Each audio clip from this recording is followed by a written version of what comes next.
What's up, YouTube? Dharmaboy here, back at you with another movie review, and we are now going to talk about a movie I watched a couple of weeks ago, which was Solo. And here we go. All right, buddy. It's time to pick a face. Like Mike. You got good taste. Solo's the perfect soldier. Got him, sir. Time for recall.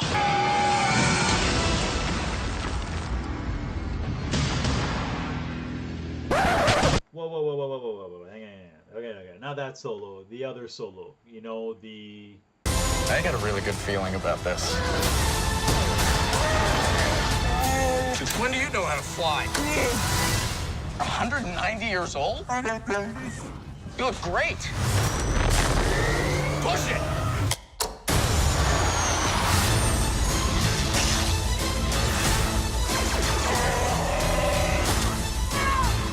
So glad we took this job!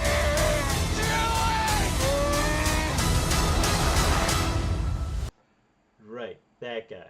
All right, so I had a chance to watch Solo. I really wasn't planning on watching this movie at all because I'm pretty much fed up with all these Disney Star Wars movies just basically cashing in on stuff. So I had like zero interest in watching this. But one of my good friends who always takes us out for a movie because he's such a great guy. He's like, well, come out for my birthday. We're gonna go, for like a birthday get together for a whole bunch of people, and we're gonna go watch Solo. I hoed and hummed about it. I'm like, whatever, it's a free movie. I'll go. How bad could it be, right? And I knew that this movie had a lot of issues. Um, they had to reshoot a lot of stuff.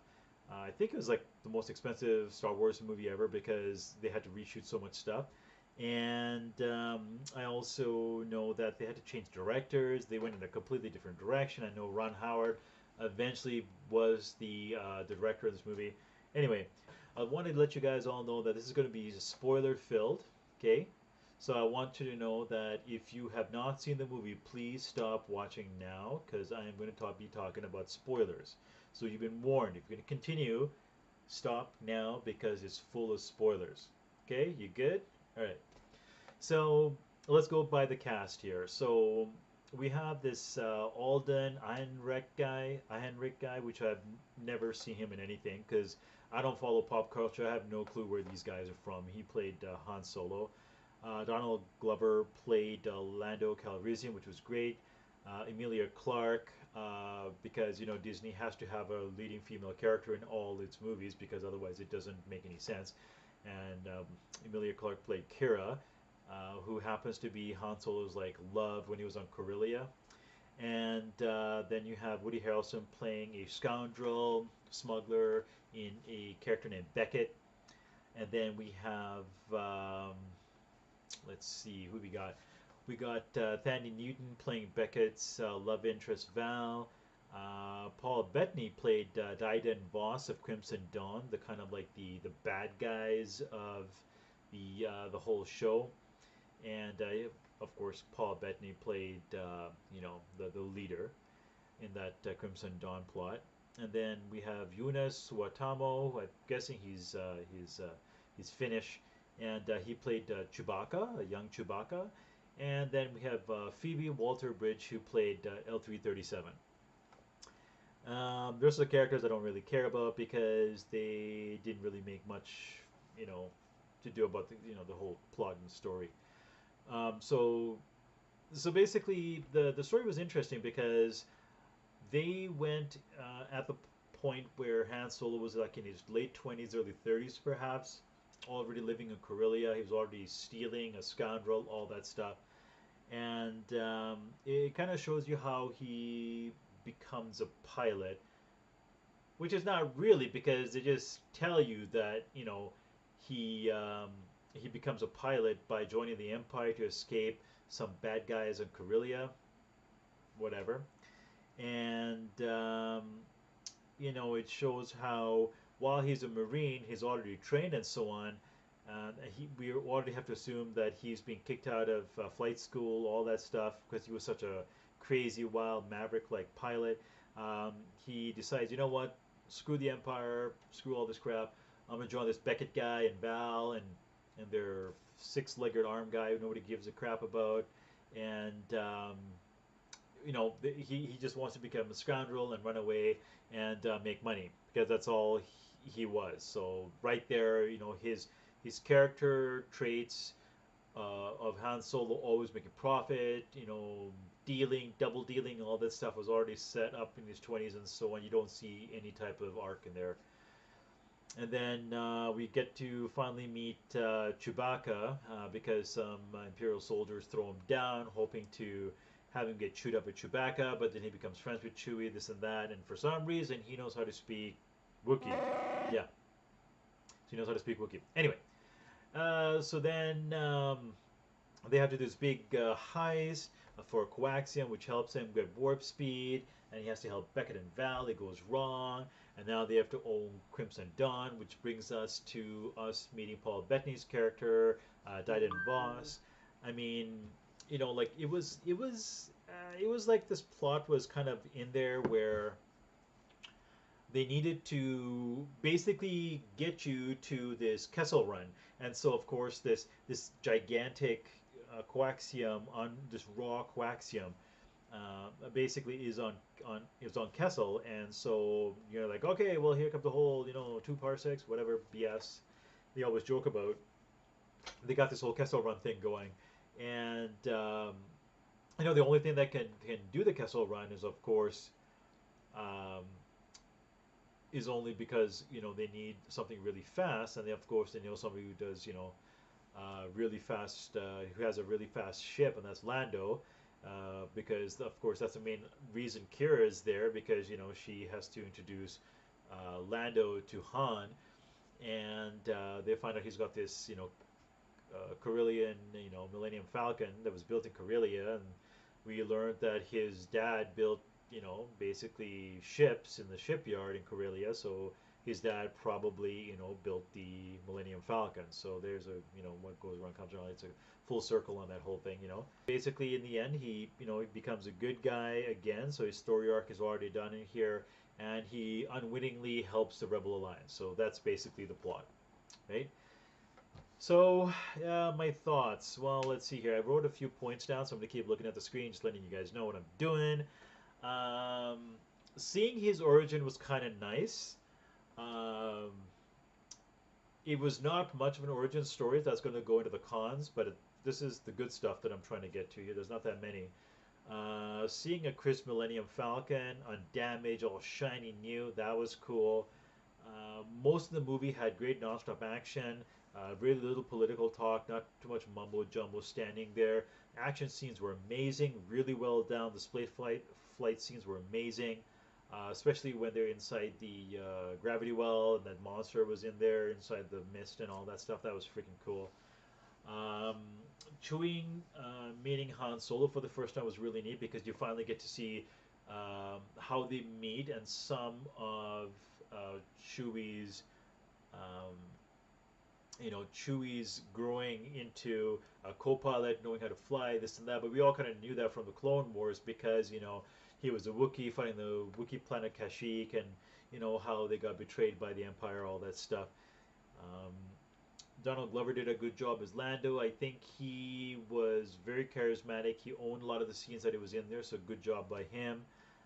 Guy playing Chewie was awesome too. I do like this young Chewie. I mean, I think Chewie had more presence on screen than this Aaron Einrichs guy playing Han Solo, right? Is that his name? Yeah, Alden Einrichs. Sorry, Alden Einrichs. Whatever. I never heard of this guy before. I don't know. Whatever. So the last thing I'd like to talk about now is some of the cons of this movie. I wish they talked about Han's, you know, his childhood, what he was like before, maybe his about his father, um, maybe something to show some kind of character growth. There's nothing there. He's already a thief and a scoundrel when we see him in his 20s, so it just didn't make any sense. The whole thing about how he's get his name Solo is just like so stupid. It's like, He's like, he goes to sign up, like, what's your name? Han. I'm like, what's your last name?